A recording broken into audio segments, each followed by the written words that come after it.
Alright folks, it is a beautiful day. The Psychic Spectacular event has begun, and with it comes Hatenna, a Gen 8 Psychic type.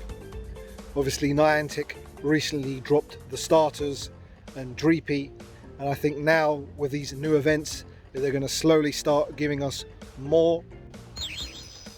Kinda looks like it's wearing a top hat. Strange looking little guy. I don't think it's particularly strong. But there you go, registered to the Pokédex. And the event bonuses are going to be decent for this event. Definitely a good one for grinding some Stardust. It's going to be 2 times Stardust for catching Pokemon. It's also going to be good for acquiring candy and Excel candy.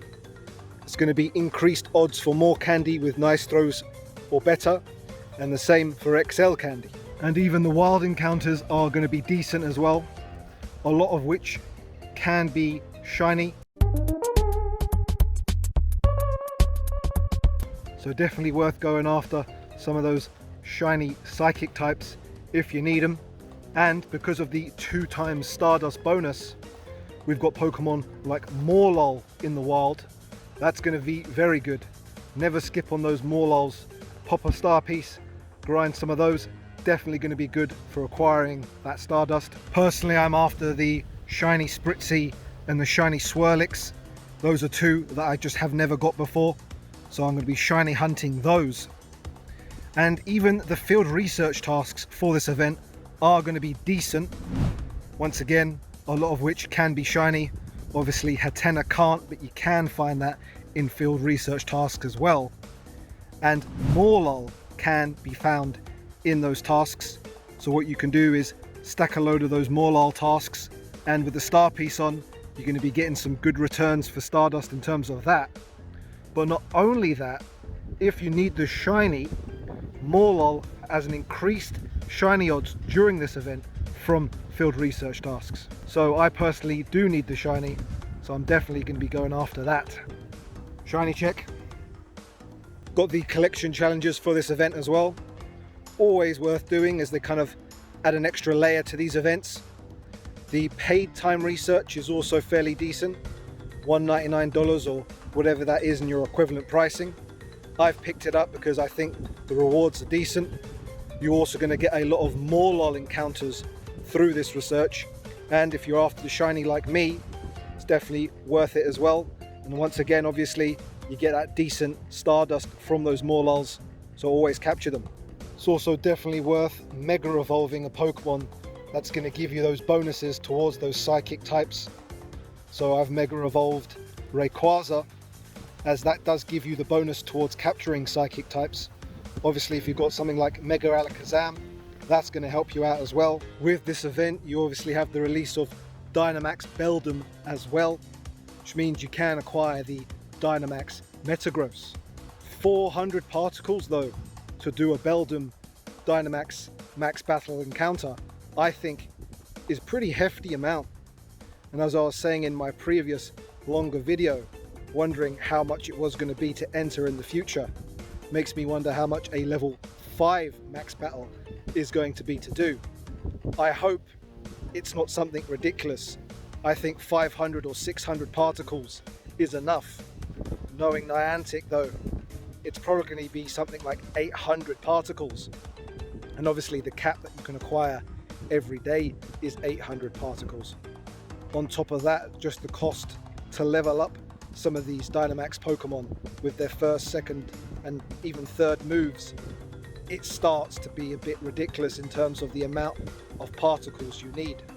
So I hope in the future maybe they increase the daily cap, maybe they'll increase the limit to 1,500 particles, although I don't see them doing that.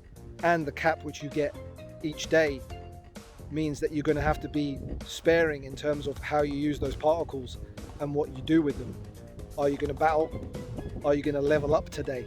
Because if you level up, obviously that means there's a limit to the amount of particles that you can now use just to do some of those max battles. But obviously we know why they've done that, and the fact that you can purchase particles in the shop. Obviously, like any company, Niantic wants to make money. So I personally decide each day what I'm going to do with those particles.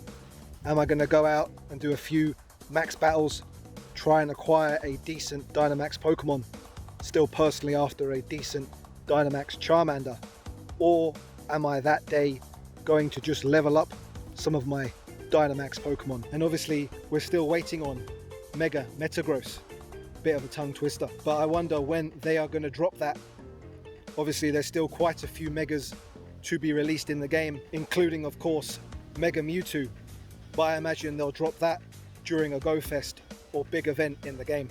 It is nice to see just more on the map now, especially with these max battles. So it does add a bit of colour to the map and a few more obviously points of interest, right? Alright, on my way to Raid Hour now, so hopefully I get a decent Groudon. Raid Hour. Very nice Shundo.